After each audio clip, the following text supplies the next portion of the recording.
Bonjour à tous, c'est Jonathan de la société GMP Beauty Concept, j'espère que vous allez bien. On continue sur les conseils de Jonathan et de GMP avec un point aujourd'hui qui est très important. Encore une fois, à chaque fois que je vais faire des vidéos, à chaque fois que je vais intervenir, c'est parce que je vous ai entendu me demander des choses. Parce qu'aujourd'hui, dans l'ADN de l'entreprise, c'est de vous apporter prioritairement des conseils. Les machines, ça reste des outils. Sans conseils, ça ne marchera pas. Là, on va aborder un sujet qui est primordial pour votre activité. Le sujet des clients.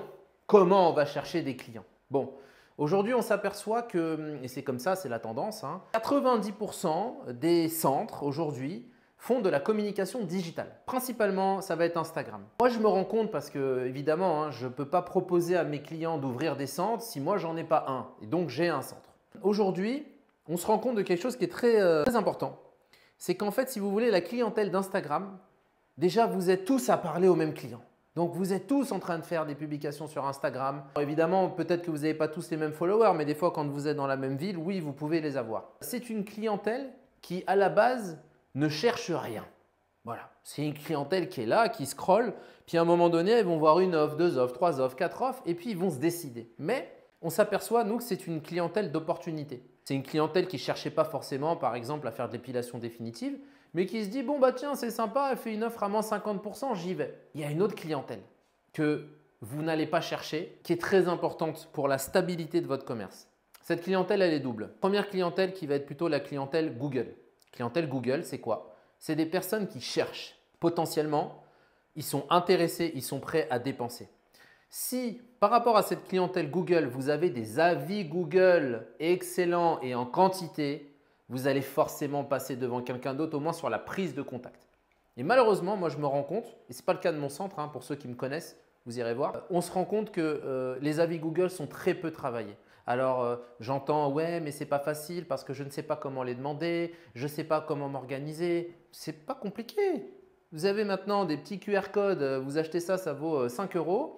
Quand vous êtes avec la cliente, vous avez juste à lui dire « Oh, s'il te plaît Martine, tu ne veux pas me laisser un petit commentaire, ça serait sympa. Après tout, je suis efficace, je fais du bon travail. » Ah oui, je t'adore. Ah oui, super. Dis-moi comment je fais. Bam, QR code. Allez, vas-y Martine, fais-le s'il te plaît. Et puis paf, elle le fait devant vous. Boum, un avis 5 étoiles. Combien vous avez de clients? 100, 200, 300, 400. Et la majorité d'entre vous qui ont autant de clients, ils n'ont pas plus de 30 avis. Ce n'est pas normal. Donc, vous devez travailler absolument ça parce que c'est ce qui fera aussi la différence. C'est la première approche. On ne vous connaît pas, on ne sait pas qui vous êtes, on regarde les avis Google, on dit « Ah ouais, elle a l'air d'être super, j'y vais, je la contacte. » Bon, premier point. Deuxième point, la boîte en verre. Souvent, je parle aussi avec mes clients, ils me disent « Ah ouais, mais Jonathan, écoute, toi, tu as fait ça toute ta vie, c'est facile pour toi. » Ce n'est pas facile, j'ai appris à le faire. Et en fait, elles me disent, on a peur de pousser une porte. Ah, j'ai peur de pousser une porte. Mais une porte, ça reste un bocal en verre. Il y a une porte et puis dedans, il y a des gens. Voilà. Est-ce que vous avez peur de parler à des gens? Franchement, on n'a pas peur de parler.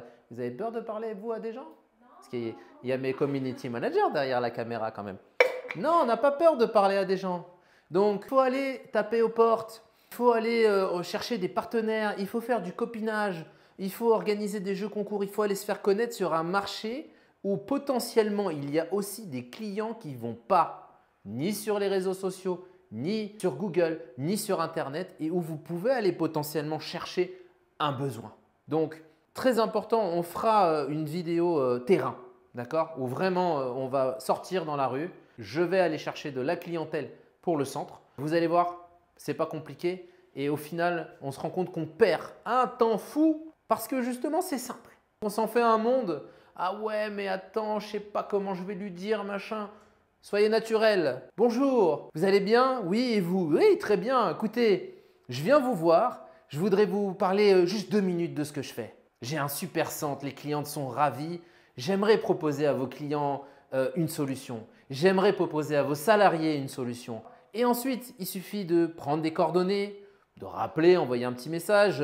Salut Marcel, écoute, on s'est vu, tu sais, la semaine dernière, je suis passé te voir. Est-ce que tu as donné mes flyers? Oui, parfait. Est-ce qu'on peut faire une offre? Ouais, Ok, génial, mettons ensemble une offre en place. Voilà, très important, prenez en considération, oui, Instagram, ça reste une image aujourd'hui, ça reste une vitrine, il faut s'en occuper. Il y en a plein aussi qui n'ont pas de site internet. Je trouve que c'est vraiment dommage. Il faut que vous ayez une vitrine aussi sur un site internet. Ça fait sérieux, on voit les produits, on voit des photos. Beaucoup sont présents sur des plateformes de réservation uniquement. Moi, je trouve qu'il manque un peu d'habillage. Voilà, donc prenez en compte ça aussi, c'est très important pour le référencement sur la région, régionale. Donc voilà, Instagram, c'est bien, il faut le faire. Aller chercher des clients dans la rue, il faut le faire. Ça permet d'avoir de la stabilité de votre chiffre d'affaires.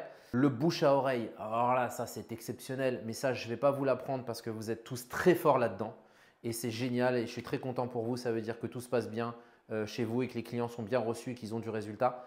Mais prenez en compte ça, allez un petit peu dans la rue, allez chercher des clients, bloquez votre planning 1 heure par semaine et foncez. Merci à vous, de la force, vous allez y arriver, je crois en vous et puis on se voit sur la prochaine vidéo ou sur les prochains événements.